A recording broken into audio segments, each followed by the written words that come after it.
ಶವವಾಗಿ ಪತ್ತೆಯಾಗಿದ್ದಾಳೆ. ಚಂದ್ರದ್ರೋಣ ಪರ್ವತದಲ್ಲಿ ಶ್ರೀನಂದ ಶವವಾಗಿ ಪತ್ತೆಯಾಗಿರೋದು. ಕೇರಳ ಮೂಲದ ಬಾಲಕಿ ಈಕೆ. 3 ದಿನಗಳಿಂದಲೂ ಈಕೆ ನಾಪತ್ತೆಯಾಗಿದ್ಲು. ಸತತವಾಗಿ ಹುಡುಕುವಂತಹ ಕೆಲಸ ಕೂಡ ಆಗ್ತಿತ್ತು.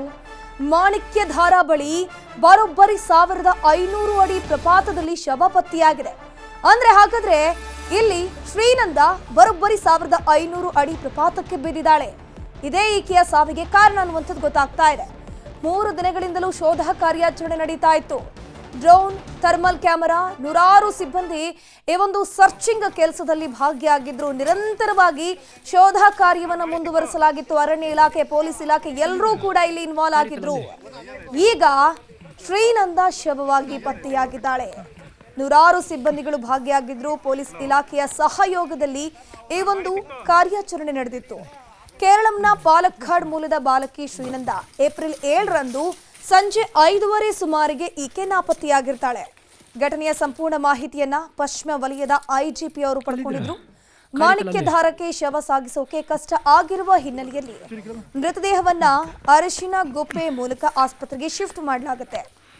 ಶವದ ಫೋಟೋವನ್ನ ಮೊದಲಿಗೆ ಪೋಷಕರಿಗೆ ತೋರಿಸಲಾಗುತ್ತೆ. ಯಾವಾಗ ಪೋಷಕರು ಶ್ರೀನಂದ ಫೋಟೋವನ್ನ ನೋಡ್ತಾರೆ, ಶವದ ಫೋಟೋವನ್ನ ನೋಡ್ತಾರೆ, ನೋಡಿ ಬಿಕ್ಕಿ ಬಿಕ್ಕಿ ಅಳೋಕ್ ಶುರು ಮಾಡ್ತಾರೆ. ಅರಳಗುಪ್ಪೆ ಮಲ್ಲೇಗೌಡ ಆಸ್ಪತ್ರೆಗೆ ಶ್ರೀನಂದ ಶವವನ್ನ ರವಾನೆಗೆ ಮಾಡೋಕೆ ಸಿದ್ಧತೆ ಕೂಡ ಆಗ್ತಿದೆ. ಈಗಾಗಲೇ ಶವವನ್ನ ಹೊತ್ತು ಸಾಕ್ತಾ ಇದ್ದಾರೆ. ಮಲ್ಲೇಗೌಡ ಆಸ್ಪತ್ರೆಯಲ್ಲಿ ಶವದ ಮರಣೋತ್ತರ ಪರೀಕ್ಷೆ ಆಗುತ್ತೆ. ಸೊ ಈಗಾಗಲೇ ಎಲ್ಲಾ ರೀತಿಯಲ್ಲೂ ಪರೀಕ್ಷೆಗೆ ಸಿದ್ಧತೆ ಆಗ್ತಾ ಇದೆ.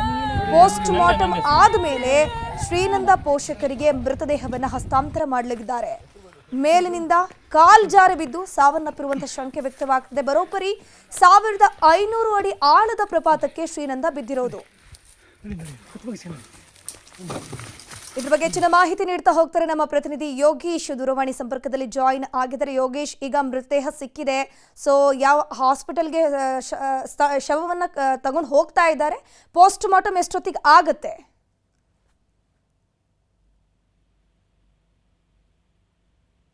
ಯೋಗೇಶ್, ನನ್ನ ಧ್ವನಿ ಕೇಳಿಸ್ತಾ ಇದೆಯಾ?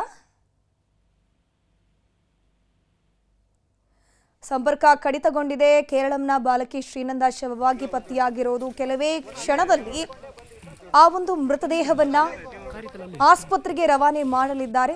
ಅದಾದ ಮೇಲೆ ಪೋಸ್ಟ್ ಮಾರ್ಟಮ್ ಆಗುತ್ತೆ. ಸೊ ಯಾವಾಗ ಆ ಮೃತದೇಹ ಸಿಗತ್ತೆ ನೋಡಿ, ಆ ಫೋಟೋವನ್ನ ತೆಗೆದುಬಿಟ್ಟು ಆ ಪೋಷಕರು ಕೂಡ ಆ ಸ್ಥಳದಲ್ಲೇ ಬೀಡು ಬಿಟ್ಟಿರ್ತಾರೆ. ಮಗಳನ್ನ ಹುಡುಕಿ ಕೊಡಿ ಅಂತ ಹೇಳ್ಕೊಂಡು ಅಂಗಲಾಚಿಸ್ತಾ ಇರ್ತಾರೆ. ಫೈನಲಿ ಮಗಳು ಶವವಾಗಿ ಪತ್ತೆಯಾಗಿದ್ದಾಳೆ. ಪೋಷಕರ ಆಕ್ರಂದನ ಮುಗಿಲು ಮುಟ್ಟಿದೆ. ಯಾವಾಗ ಆ ಶವ ಸಿಗತ್ತೆ ನೋಡಿ, ಆ ಫೋಟೋ ಏನು ನಮಗೆಲ್ಲ ಸಿಕ್ಕಿತ್ತು ನೋಡಿ, ಸ್ಕ್ರೀನಲ್ಲಿ ನೋಡ್ತಾ ಇದ್ದೀರಾ ಶ್ರೀನಂದ ಫೋಟೋ.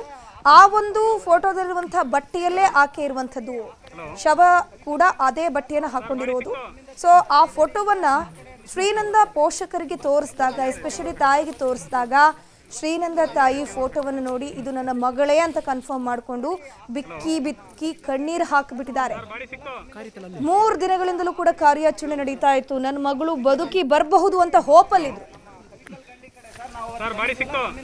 ಇದ್ರ ಬಗ್ಗೆ ಮಾಹಿತಿನ ಕೊಡೋದಕ್ಕೆ ಮತ್ತೆ ಸಂಪರ್ಕದಲ್ಲಿ ಜಾಯಿನ್ ಆಗಿದ್ದಾರೆ ನಮ್ಮ ಪ್ರತಿನಿಧಿ ಯೋಗೀಶ್. ಯೋಗೀಶ್, ಈಗ ಶವ ಸಿಕ್ಕಿದೆ, ಯಾವ ಆಸ್ಪತ್ರೆಗೆ ಕರ್ಕೊಂಡು ಹೋಗಲಾಗುತ್ತೆ? ಪೋಸ್ಟ್ ಮಾರ್ಟಮ್ ಎಷ್ಟೊತ್ತಿಗೆ ಆಗುತ್ತೆ? ಪೋಷಕರಿಗೆ ಎಷ್ಟೊತ್ತಿಗೆ ಆ ಒಂದು ಶವವನ್ನು ಹಸ್ತಾಂತರ ಮಾಡ್ತಾರೆ?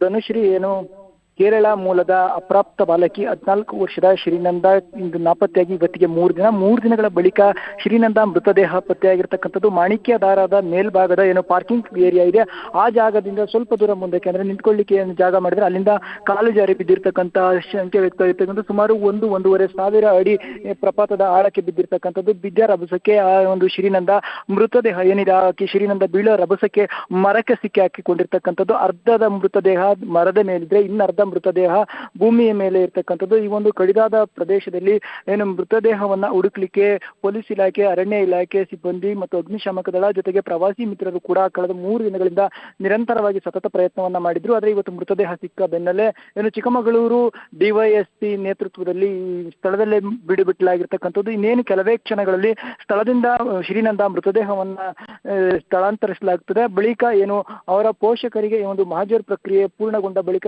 ಮೃತದೇಹವನ್ನ ಹಸ್ತಾಂತರ ಮಾಡ್ತಾರೆ. ಅಲ್ಲಿಂದ ಏನು ಇಂದು ಚಿಕ್ಕಮಗಳೂರು ನಗರದ ಅರಳಗುಪ್ಪೆ ಮಲ್ಲೇಗೌಡ ಜಿಲ್ಲಾಸ್ಪತ್ರೆಯಲ್ಲಿ ಶ್ರೀನಂದ ಮೃತದೇಹದ ಮರಣೋತ್ತರ ಪರೀಕ್ಷೆಗಾಗಿ ಸಕಲ ಸಿದ್ಧತೆಗಳನ್ನ ಮಾಡ್ಕೊಂಡಿರ್ತಕ್ಕಂಥದ್ದು. ಇನ್ನು ಅರಿಶಿನಗುಪ್ಪೆಯ ಬಳಿ SP ಜಿತೇಂದ್ರ ದಯಾಮಂತೆ ಅವರ ಪ್ರವಾಸಕ್ಕೆ ಅಂತ ಬಂದಿದ್ದಂತ ಅವರ ಕುಟುಂಬಸ್ಥರು ಮತ್ತು ಅವರ ಸಂಬಂಧಿಕರುಗಳು ಕೂಡ ಅಲ್ಲೇ ಇರ್ತಕ್ಕಂಥದ್ದು. ಏನೀಗ ಶ್ರೀನಂದ ಮೃತದೇಹ ಬಿದ್ದ ಜಾಗದಲ್ಲಿ ಚಿಕ್ಕಮಗಳೂರು ಡಿವೈಎಸ್ಪಿ ನಾಗರಾಜು ಸೇರಿದಂತೆ ಅವರ ತಂದೆ ರಮೇಶ್ ಸೇರಿದಂತೆ ಇನ್ನಿತರರು ಬೀಡು ಬಿಟ್ಟಿರ್ತಕ್ಕಂಥದ್ದು. ಇನ್ನೇನು ಈಗಾಗಲೇ ಅವರ ತಂದೆ ರಮೇಶ್ ಅವರಿಗೆ ಈಗಾಗಲೇ ಸಂಪೂರ್ಣ ಮಾಹಿತಿಯನ್ನ ಪಡೆದುಕೊಳ್ಳಲಿಕ್ಕೆ ಪೊಲೀಸ್ ಇಲಾಖೆ ಮುಂದಾಗಿರ್ತಕ್ಕಂಥದ್ದು. ಧನುಶ್ರೀ. ಯೋಗೇಶ್, ಈಗ ಪೋಷಕರ ಆಕ್ರಂದನ ಯಾವ ರೀತಿ ಇದೆ, ಅದ್ರ ಜೊತೆಗೆ ಈ ಒಂದು ಶವ ಸಿಕ್ಕಿರೋದಕ್ಕೆ ಹಿಂಟ್ ಯಾವ ರೀತಿ ಸಿಕ್ತು ಅಂತ? ಧನುಶ್ರೀ, ಏನು ನಾಪತ್ತೆ ಆಗಿದ್ದ ಯೋಗೇಶ್, ಹಾಗೇನೆ ಸಂಪರ್ಕದಲ್ಲಿ ನಮ್ಮ ಜೊತೆ ಮಾತನಾಡೋದಕ್ಕೆ ಕಾರ್ಯಾಚರಣೆಯಲ್ಲಿ ಪಾಲ್ಗೊಂಡವರು ಪುನೀತ್ ಅನ್ನೋರು ದೂರವಾಣಿ ಸಂಪರ್ಕದಲ್ಲಿ ಜಾಯ್ನ್ ಆಗಿದ್ದಾರೆ. ಸರ್ ನಮಸ್ತೆ. ನಮಸ್ತೆ ಮೇಡಮ್. ಪುನೀತ್ ಅವರೇ, ಯಾವ ರೀತಿ ಈ ಒಂದು ಕಾರ್ಯಾಚರಣೆ ಮಾಡಲಾಯಿತು? ಶವ ಎಕ್ಸಾಕ್ಟ್ಲಿ ಆ ಸ್ಪಾಟ್ ಅಲ್ಲಿ ಇದೆ ಅನ್ನೋದ್ರ ಬಗ್ಗೆ ಹೇಗೆ ಹಿಂಟ್ ಸಿಕ್ತು ಅಂತ? ಮೇಡಮ್, ಕಾಣೆಯಾಗಿ 4 ದಿನ ಕಾರ್ಯಾಚರಣೆ ಇದು. ಪೊಲೀಸ್ ಇಲಾಖೆ ಮತ್ತೆ ಅಗ್ನಿಶಾಮಕ ದಳ, ಅರಣ್ಯ ಇಲಾಖೆ ಪ್ರತಿದಿನ ಡೇ ನೈಟ್ ಹುಡುಕ್ತಾನೆ ಇದ್ದಾರೆ. ಇವತ್ತು ಬೆಳಗ್ಗೆ ಡ್ರೋನ್ ಬಿಟ್ಟಾಗ ಪತ್ತೆ ಆಗಿರೋದು ಮೇಡಮ್. ಅಂದ್ರೆ ಆ ಹುಡುಗಿ ಬಿದ್ದಂತ ಎಕ್ಸಾಕ್ಟ್ ಸ್ಪಾಟ್ ನ ಕೆಳಭಾಗದಲ್ಲೇ ಸಿಕ್ಕಿರೋದ ಹಾಗಾದ್ರೆ? ಹೌದೌದು ಮೇಡಮ್, ಕೆಳಭಾಗದಲ್ಲಿ. Okay okay. ಒಂದು 1,500 ಇಂದ 2,000 ಅಡಿ ಕೆಳಗಡೆ ಮೃತದೇಹ ಪತ್ತೆ ಆಗಿದೆ. ಸದ್ಯಕ್ಕೆ ಮೃತದೇಹವನ್ನ ಎತ್ತುವಂತ ಕೆಲಸ ಆಯ್ತಾ ಅಲ್ಲಿಂದ, ಆ ಸ್ಪಾಟ್ ನಿಂದ? ಇಲ್ಲ ಮೇಡಮ್, ಇನ್ನು ನಾವು ಬಾಡಿನ ತರಲಿಕ್ಕೆ ಮೇಲೆ ಹೋಗ್ತಾ ಇದೀವಿ. ಇನ್ನು ಒಂದು 500 ಮೀಟರ್ ಮೇಲೆ ಹೋಗಕ್ಕಿದೆ ಮೇಡಮ್. Okay okay. ಈಗ ಇನ್ನೂ ಕಾರ್ಯಾಚರಣೆ ನಡೀತಾ ಇದೆ ಅಂತ ಆಯ್ತು ಹಾಗಾದ್ರೆ, ಶವ ಎತ್ತುವಂತ ಕೆಲಸ? ಹೌದೌದು ಮೇಡಮ್. ಪುನೀತ್ ಅವರು, ಇದಾದ್ಮೇಲೆ ಯಾವ ಹಾಸ್ಪಿಟಲ್ಗೆ ಕರ್ಕೊಂಡು ಹೋಗ್ತೀರಾ? ಪೋಸ್ಟ್ ಮಾರ್ಟಮ್ ಎಲ್ಲ ಆಗ್ಬೇಕಲ್ವಾ? ಹೌದೌದು ಮೇಡಮ್. ಅರಳಗುಪ್ಪೆ ಮಲೆಗಳು ಡಿಸ್ಟ್ರಿಕ್ಟ್ ಹಾಸ್ಪಿಟಲ್ಗೆ ಬಾಡಿನ ಶಿಫ್ಟ್ ಮಾಡ್ತೀವಿ ಮೇಡಮ್. ಒಟ್ಟು ಎಷ್ಟು ಜನ ಸೇರ್ಕೊಂಡು ಈ ಒಂದು ಕಾರ್ಯಾಚರಣೆ ಮಾಡಿರೋದು ಪುನೀತ್ ಅವರೇ? ಟೋಟಲ್ ಎಲ್ಲ ಸಿಬ್ಬಂದಿಗಳು ಸೇರಿದ್ರೆ ಒಂದು 100 ಇದ್ದಾರೆ ಮೇಡಮ್. 100 ಮೆನ್ಸ್ ಇದ್ದಾರೆ. ಈಗ ಪೋಷಕರು ಎಕ್ಸಾಕ್ಟ್ ಸ್ಪಾಟಿಗೆ ಬಂದಿದ್ದಾರೆ ಅಥವಾ ಮೇಲ್ಭಾಗದಲ್ಲಿದ್ದಾರಾ ಪೋಷಕರು? ಪೋಷಕರು ಬರ್ತಾ ಇದ್ದಾರೆ ಮೇಡಮ್. ಅವರು ಇನ್ನೊಂದು ಸ್ವಲ್ಪ ಹೊತ್ತಲ್ಲೇ ರೀಚ್ ಆಗ್ತಾರೆ ಅಲ್ಲಿಗೆ. ಅಂದ್ರೆ ಈಗ ಶವ ಇರುವಂತಹ ಸ್ಪಾಟ್ಗೆ ಪೋಷಕರು ಕೂಡ ಬರ್ತಾರೆ ಹೇಗೆ? ಬರ್ತಾರೆ madam. Okay okay. Thank you Puneet ಅವರೇ, ನ್ಯೂಸ್ 18 ಜೊತೆ ಮಾತನಾಡಿದ್ದಕ್ಕೆ.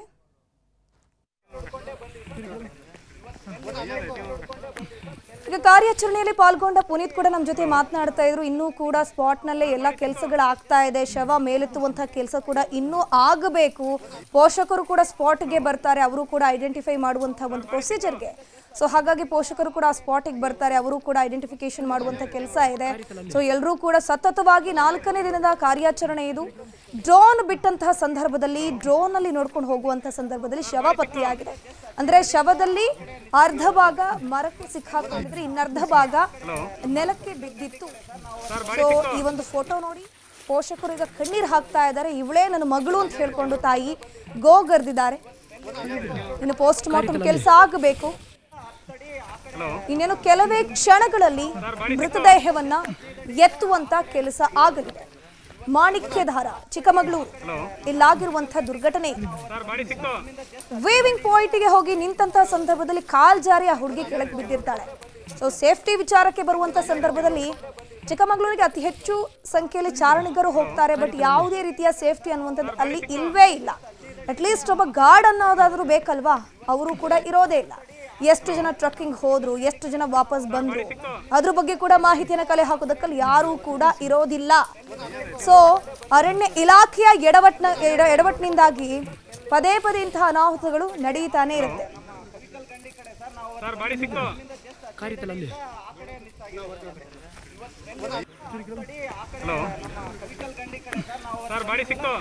ಇದ್ರ ಬಗ್ಗೆ ನಮ್ಮ ಜೊತೆ ಮಾತನಾಡೋದಕ್ಕೆ ಕಾರ್ಯಾಚರಣೆಯಲ್ಲಿ ಭಾಗಿಯಾಗಿರುವಂತಹ ರುಬೇನ್ ಅವರು ದೂರವಾಣಿ ಸಂಪರ್ಕದಲ್ಲಿ ಜಾಯ್ನ್ ಆಗಿದ್ದಾರೆ. ರುಬೇನ್ ಅವರೇ ನಮಸ್ತೆ. ನಮಸ್ತೆ ಮೇಡಮ್. ಸರ್, ಕಾರ್ಯಾಚರಣೆ ಹೇಗಾಯಿತು ಸರ್? ಎಷ್ಟು ಹೊತ್ತಿಗೆ ಆ ಬಾಲಕಿಯ ಶವ ಪತ್ತೆಯಾಗಿರೋದು? ಮೇಡಮ್, ಬೆಳಿಗ್ಗೆ ನಮಗೆ ಮಾಹಿತಿ ಬಂತು, ಈ ಥರ ಚಿಕ್ಕಮಂಗ್ಳೂರಿನ ಅರ್ಶನ್ ಗುಪ್ಪೆ ಅಂತೇಳಿ. ಅದು ಈ ಮಾಣಿಕ್ಯದಾರದ ಕೆಳಭಾಗ, ಕಾಫಿ ಎಸ್ಟೇಟ್.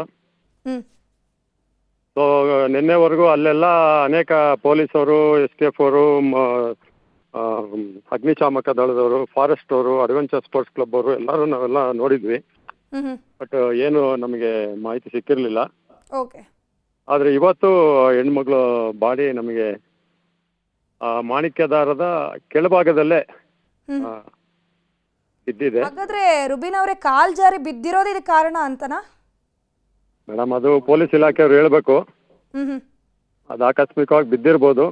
ಅಲ್ಲ ಸರ್, ಅಲ್ಲಿ ಮೇಲೆ ಮಾಣಿಕ್ಯದಾರದಲ್ಲಿ ಏನು ಕೂಡ ಸೇಫ್ಟಿ ಪಾಯಿಂಟ್ಸ್ ಅನ್ನುವಂಥದ್ದು ಇರ್ಲಿಲ್ವಾ ಹೇಗೆ ಅಂತ? ಸೇಫ್ಟಿ ಪಾಯಿಂಟ್ ಇದೆ ಮೇಡಮ್. ಓಕೆ. ಆಮೇಲೆ ಹುಡುಗಿ ಕೈಯಲ್ಲಿ ಮೊಬೈಲು ಏನು ಇರಲಿಲ್ಲ, ಏನಾದ್ರು ಸೆಲ್ಫಿ ಗಿಲ್ಫಿ ತಕ್ಕೊಳಕ್ ಹೋಗಿದ್ಲು ಅಂತ ಹೇಳಕ್ಕೆ. ನಮ್ಮ ಅಂದಾಜು ಪ್ರಕಾರ ಅವ್ರ ಪೇರೆಂಟ್ಸ್ ಹೇಳೋ ಪ್ರಕಾರ ಅವ್ರ ಕೈಯಲ್ಲಿ ಮೊಬೈಲ್ ಇರಲಿಲ್ಲ. ಓಕೆ. ಆದರೆ ಅದು ಇವತ್ತು ಆ ಜಾಗಕ್ಕೆ ಹೋಗಕ್ಕೆ ಇನ್ನೂ ಅನೇಕ ಜನರಿಗೆ ಹೋಗಕ್ಕೆ ಆಗ್ತಾ ಇಲ್ಲ, ಅಂತ ಕಡಿದಾದಂಥ ಸ್ಥಳ.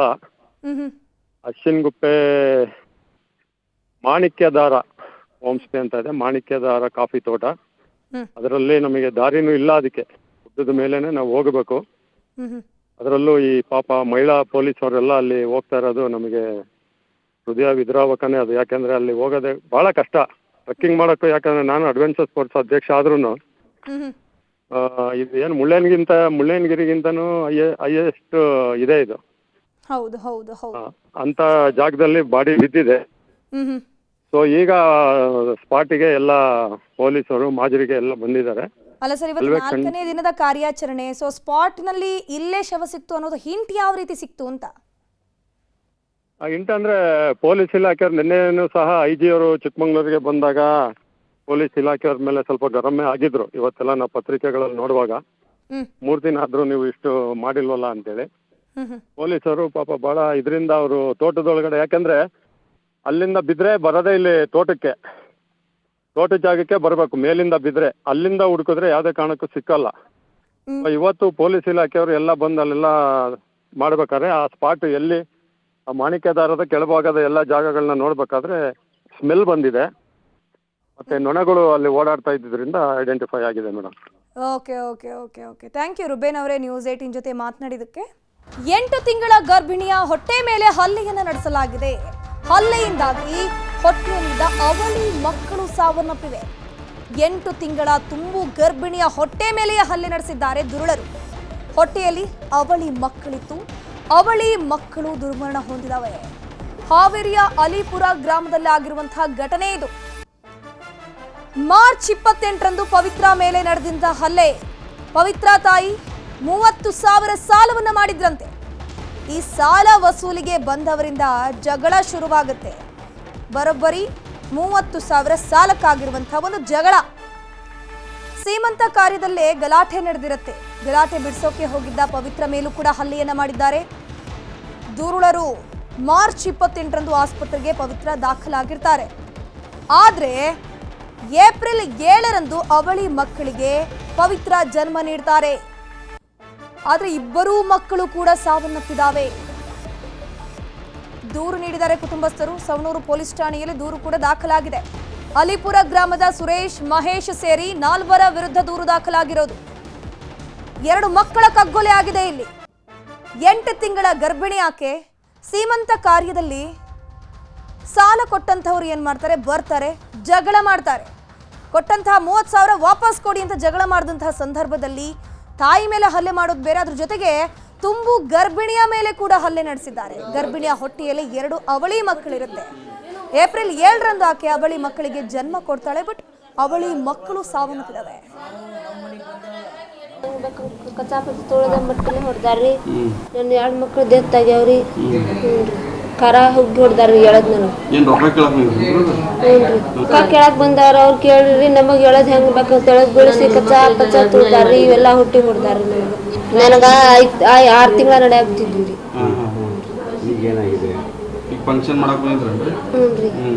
ಈಗ ಹೊಟ್ಟೆ ತೊಳೆದ ಎಲ್ಲ ಇದು ಮಾಡಿ ಹೋಗ್ಯಾರ್ರಿ. 6 ತಿಂಗಳ ನಡೆ ಆಗ್ತಿದ್ವು.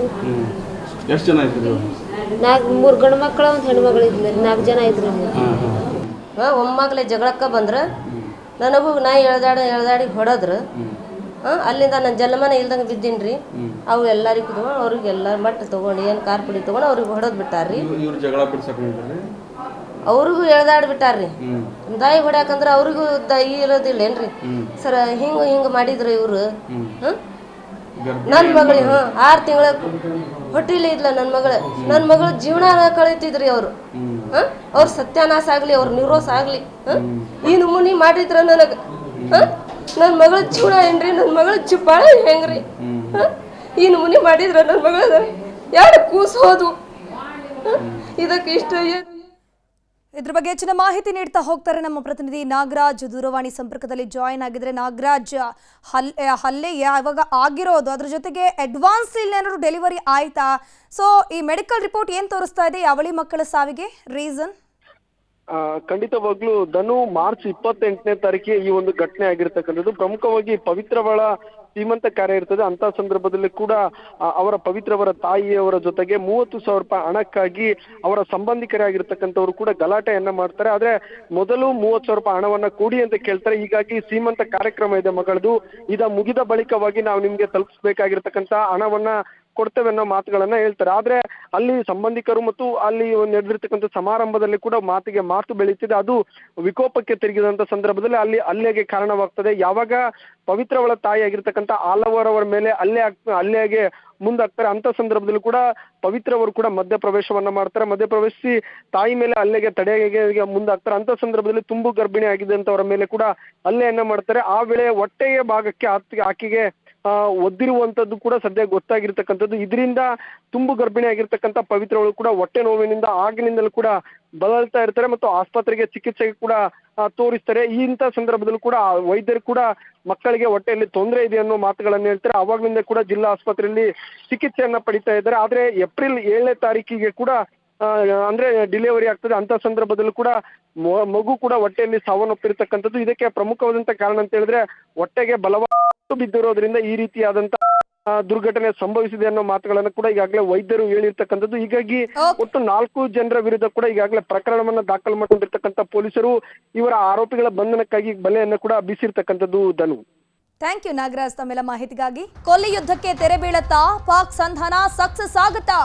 ಲೆಬನಾನ್ ವಿಷಯ ಇತ್ಯರ್ಥ ಆಯ್ತಾ? ಅಮೆರಿಕ ಒಪ್ತಿಲ್ಲ, ಇರಾನ್ ಬಿಡ್ತಿಲ್ಲ. Trump blackmail, Iran counter. ದ್ವಂದ್ವ ನಿಲುವು, ಒಪ್ಪಂದ ಅರ್ಧಚಂದ್ರ. ಸಂಧಾನವೋ ಸಮರವೋ ಸ್ಟೋರಿ ಇದು.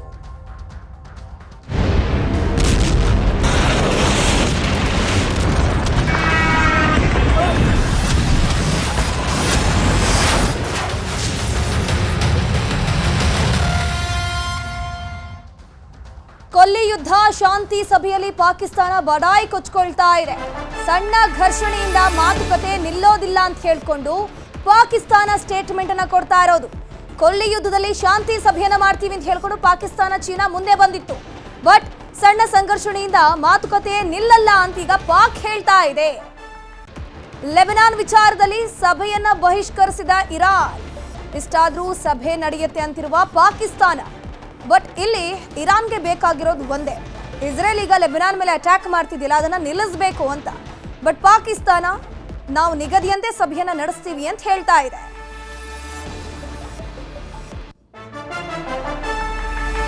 ಪಾಕಿಸ್ತಾನದಲ್ಲಿಂದು ಕೊಲ್ಲಿ ಯುದ್ಧದ ಸಂಧಾನ ಸಭೆ ನಡೆಯಲಿದೆ. ಸಂಧಾನ ಸಭೆಗೆ ಹೋಗ್ತಿಲ್ಲ ಇರಾನ್ನ ನಿಯೋಗ. ಲೆಬನಾನ್ ಮೇಲಿನ ದಾಳಿಯನ್ನ ಖಂಡಿಸಿ ಈ ಒಂದು ಸಭೆಯನ್ನ ಬಹಿಷ್ಕರಿಸಿದೆ ಇರಾನ್ ಸರ್ಕಾರ. ಒಪ್ಪಂದದ ಸಭೆಯನ್ನ ಬಹಿಷ್ಕಾರ ಮಾಡಿದೆ ಇರಾನ್. ಒಪ್ಪಂದದ ವ್ಯಾಪ್ತಿಗೆ ಲೆಬನಾನ್ ಅನ್ನು ಕೂಡ ಸೇರಿಸಬೇಕು ಅಂತ ಹೇಳ್ಕೊಂಡು ಇರಾನ್ ಆಗ್ರಹ ಮಾಡ್ತಾ ಇದೆ. ಈ ಮಧ್ಯೆ ಇಸ್ರೇಲ್ಗೆ ಅಮೆರಿಕ ಅಧ್ಯಕ್ಷ ಟ್ರಂಪ್ ಸಲಹೆ ಕೊಟ್ಟಿದ್ದಾರೆ. ಲೆಬನಾನ್ ಮೇಲಿನ ದಾಳಿಯನ್ನ ಕಡಿಮೆ ಮಾಡೋಕ್ ನಾನು ಬೇಕಾದ್ರೆ ಸೂಚನೆ ಕೊಡ್ತೀನಿ, ನೆತನ್ಯಾಹುಗೆ ಕರೆ ಮಾಡಿ ಸೂಚನೆ ಕೊಟ್ಟಿದ್ದೀನಿ ಅಂತ ಹೇಳ್ಕೊಂಡು ಅಧ್ಯಕ್ಷ ಟ್ರಂಪ್ ಹೇಳಿಕೆ ಕೊಟ್ಟಿರುವಂಥದ್ದು. ಅಂದ್ರೆ ದಾಳಿಯನ್ನ ಕಡಿಮೆ ಮಾಡಿ ಅಂತ ಹೇಳಿದ್ದಾರೆ ಹೊರತು ದಾಳಿಯನ್ನ ನಿಲ್ಲಿಸಿ ಅಂತ ಹೇಳಿಲ್ಲ. ಬಟ್ ಇರಾನ್ಗೆ ಬೇಕಾಗಿರೋದು ಇಲ್ಲಿ ಒಂದೇ, ಏನಪ್ಪಾ ಅಂತಂದ್ರೆ ಲೆಬನಾನ್ ಮೇಲೆ ಮಾಡ್ತಿರುವಂತಹ ಇಸ್ರೇಲ್ ದಾಳಿಯನ್ನ ಇಸ್ರೇಲ್ನವರು ನಿಲ್ಲಿಸಬೇಕು ಅನ್ನುವಂಥದ್ದು. ಬಟ್ ನೆತನ್ಯಾಹುಗೆ ಕರೆ ಮಾಡಿ ಅಧ್ಯಕ್ಷ ಟ್ರಂಪ್ ಏನಿದ್ದಾರೆ ದಾಳಿಯನ್ನ ಕಡಿಮೆ ಮಾಡಿಸಿ ಅಂತ ಹೇಳಿದಾರಂತೆ. ಆದ್ರೆ ಇಲ್ಲಿ ನಮ್ಮನ್ನ ನಾವು ಉಳಿಸ್ಕೊಳ್ಳೋಕೆ ದಾಳಿ ಮಾಡ್ತಿದ್ದೀವಿ ಅಂತ ಹೇಳ್ಕೊಂಡು ಇಸ್ರೇಲ್ ಸ್ಟೇಟ್ಮೆಂಟ್ ಅನ್ನ ಕೊಡ್ತಾ ಇದೆ. ಶಾಂತವಾಗಿರುವಂತೆ ನೆತನ್ಯಾಹುಗೆ ಟ್ರಂಪ್ ಸೂಚನೆ ಕೊಡ್ತಾನೇ ಇದ್ದಾರೆ ಹೊರತು ನೆತನ್ಯಾಹು ಮಾತ್ರ ಸುಮ್ಮನಿಲ್ಲ. ಈ ಮಧ್ಯೆ ಇಸ್ರೇಲ್ ಲೆಬನಾನ್ ಸಂಧಾನ ಮಾತುಕತೆ ಇದೆ. ಅಮೆರಿಕ ಮಧ್ಯಸ್ಥಿಕೆಯಲ್ಲಿ 2 ದೇಶಗಳ ಸಂಧಾನಕ್ಕೆ ಯತ್ನ ಮಾಡಲಾಗ್ತಾ ಇದೆ. ಇಸ್ರೇಲ್ ಮತ್ತು ಲೆಬನಾನ್ ಮಧ್ಯೆ ಆಗ್ತಿರುವಂತಹ ಯುದ್ಧ ಇದು. ಇರಾನ್ ಮತ್ತು ಇಸ್ರೇಲ್ ಮಧ್ಯೆ ಆಗ್ತಿತ್ತು, ಈಗ ಅದು ಡೈವರ್ಟ್ ಆಗಿಬಿಟ್ಟು ಇಸ್ರೇಲ್ ಮತ್ತು ಇಸ್ರೇಲ್ನ ಪಕ್ಕದಲ್ಲಿರುವಂತಹ ಲೆಬನಾನ್ ಮೇಲೆ ಇಸ್ರೇಲ್ ಪದೇ ಪದೇ ದಾಳಿಯನ್ನ ಮಾಡ್ತಾ ಇದೆ. ಬಟ್ ಈಗ ಇಲ್ಲಿ ಅಮೆರಿಕ ಮಧ್ಯಸ್ಥಿಕೆ ವಹಿಸುವಂತ ಕೆಲಸವನ್ನ ಮಾಡ್ತಾ ಇದೆ. ಇಸ್ರೇಲ್ನಲ್ಲಿ ನೆತನ್ಯಾಹುಗೆ ಕಾಲ್ ಮಾಡಿ ಟ್ರಂಪ್ ಏನು ಹೇಳಿದ್ದಾರೆ ಅಂತಂದ್ರೆ ದಾಳಿಯನ್ನ ಸ್ವಲ್ಪ ಮಟ್ಟಿಗೆ ಕಡಿಮೆ ಮಾಡಿಸಿ ಅಂತ ಹೇಳಿದಾರಂತಷ್ಟೇ. ಬಟ್ ಇರಾನ್ಗೆ ಅದು ಬೇಕಾಗಿಲ್ಲ. ಇರಾನ್ಗೆ ಬೇಕಾಗಿರುವಂಥದ್ದು ಕಂಪ್ಲೀಟ್ ಆಗಿ ಅಟ್ಯಾಕ್ ಅನ್ನ ನಿಲ್ಲಿಸಬೇಕು ಅನ್ನುವಂಥದ್ದು.